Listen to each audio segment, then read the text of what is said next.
এই তো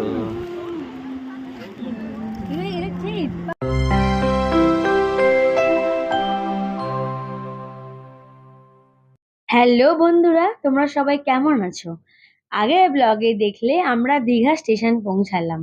তারপর আমরা একটা টোটো ধরে নিউ দীঘায় চলে এলাম। সময় তখন ওই 1টার কাছাকাছি হবে, আর আমাদের দুইজনেরই বেশ খিদে পেয়ে গিয়েছিল। তাই আর দেরি না করে ওখানেরই একটা ভালো ভাতের হোটেল দেখে আমরা দুজনে খেতে বসে গেলাম।